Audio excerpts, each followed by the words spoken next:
pertanyaan selanjutnya. yang apa, yang nggak masuk hukuman?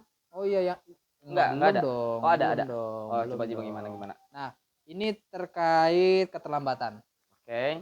Terkait keterlambatan. Jadi kalau misalkan anak itu terlambat karena memang ya kemungkinan di jalannya ada yang macet atau orang tuanya sedang sibuk atau kemudian jemputannya ya walau alam ya di luar seperti apa. Itu ada pemakluman tersendiri nggak dari pihak lembaga? Terus kemudian tidak ada konsekuensi atau tidak ada sanksi dan tidak ada reaksi di sana, karena ketika diberikan reaksi khawatir orang tua itu si anaknya nggak mau ke sekolah karena ada konsekuensi yang terdengar dan sudah terpapar luas bahwa kalau keterlambatan dan lebih keterlambatan yang sudah ditentukan itu akan dipulangkan si anaknya, apa seperti itu? Apa Oke. sebetulnya yang harus Ya. Di sini juga diinformasikan supaya sudah. tidak kabur dan tidak sesat, tidak Oke. falsi? Siap, Om Buldan. Di sini juga sudah kita deskripsikan ya. Di dalam bab kedatangan dan penjemputan ada subbab keterlambatan kedatangan khusus SD dan SL.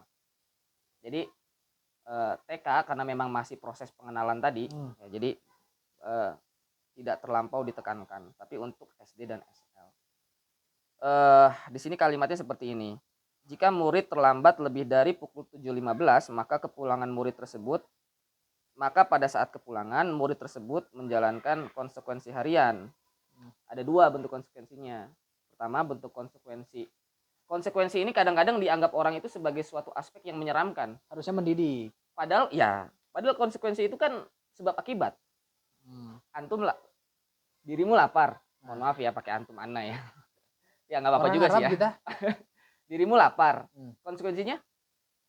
Makan lah. Dirimu ngantuk, konsekuensinya tidur. Nah, jadi konsekuensi itu kan bukan suatu aspek yang menyeramkan sebetulnya kan. Tapi sebab dari yang kita lakukan juga gitu. Iya, jadi sebab akibat saja kan konsekuensi itu.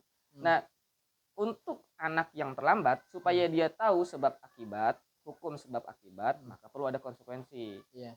Itu dasarnya. Supaya dia tidak melegalisasi keterlambatan. Karena kalau itu dibiarkan dan tidak ada sebab akibat yang dijelaskan, maka anak-anak kita akan mempunyai apa ya, persepsi bahwasanya lambat itu boleh. Iya, dan itu yang bahaya. Nah, maka dari itu ada konsekuensi yang diberlakukan. Konsekuensi yang diberlakukan ada dua, Om. Satu di rumah, dua di sekolah. Kalau di rumah maka orang tua itu perlu tadi meletakkan sesuatu pada tempatnya tadi, sebagai bagian daripada adab. Dengan cara apa? Dengan cara meninjau sebab keterlambatan murid itu karena apa. Kalau kan orang tuanya sendiri, makanya orang tuanya yang bukan kita kasih konsekuensi ya, kita ajak diskusi di rumah. Kita ajak diskusi ke sekolah. Ada nanti, ada tahapan itu. Kita undang ke sekolah, kita ajak diskusi ke sekolah. Kenapa? Ada masalah apa yang kita bisa bantu begitu. Tapi sebelum ke ranah itu, ya kita perlu meninjau kondisi rumah kita. Apa sih yang menyebabkan anak kita ini terlambat gitu ya? Bisa jadi ada kenikmatan-kenikmatan yang didapatkan oleh anak kita yang menyebabkan kelalaian. Iya. Itu juga basisnya juga keterangan Quran. Alhaakumut takatsur. Bermegah-megahan, kenikmatan itu membuat kita lalai. Jadi sebab lalai itu adalah kenikmatan. Nah, maka kita harus cek kenikmatan apa nih yang sedang dialami atau dirasakan atau didapatkan oleh anak kita sehingga dia menjadi lalai.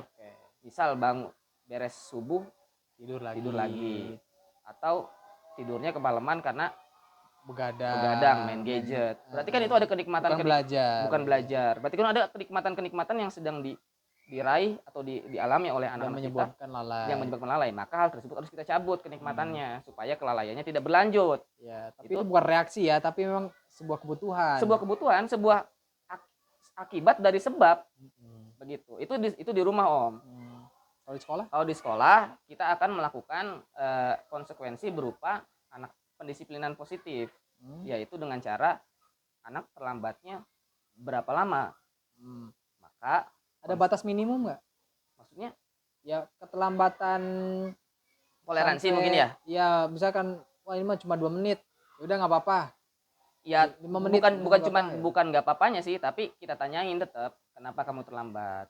apa kendala yang kamu lakukan, apa ya kendala yang sedang kamu rasakan. Jadi bukan terlambat 2 menit, oh nggak apa-apa 2 menit ini dibiarin, enggak juga. Terlambat 2 menit tetap kita tanya apa sebab keterlambatannya, kedepannya gimana caranya supaya tidak terlambat lagi. Berarti muatannya sama, baik itu yang 2 menit atau yang 10 menit atau setengah jam. Sama, untuk tahap penanyaan alasan tetap kita lakukan. Dan pada pokoknya nggak boleh terlambat aja begitu ya? Pada pokoknya kedisiplinan tetap kita harus menghormati waktu, kan wal asr. Manusia itu dalam kondisi rugi. Tadi ya ketika keterlambatan itu kita konversi waktu kedatangan dengan waktu kepulangan. Jadi waktu kepulangannya itu agak sedikit lama. Untuk diisi apa, Om? Untuk diisi supaya anak-anak itu kita kasih bacaan. Bacaan yang mana isinya itu tata cara supaya dia bisa mengelola waktu dengan baik. Ini kita banyak bergumul. Oh, banyak ya? Banyak bergumul di sini. Kita langsung cukup jelas ya. Cukup jelas ya. Jadi konsekuensi tetap kita berlakukan, bukan karena itu hal yang menyeramkan, tapi memang itu bagian daripada proses pendidikan, dan konsekuensi itu ada di rumah dan juga ada di sekolah. Di rumah pencabutan kenikmatan, di sekolah konsekuensi berupa pembukaan cakrawala pandangan hidup daripada si anak. Cukup bisa dimengerti, dipahami, dan bisa dilaksanakan insya Allah.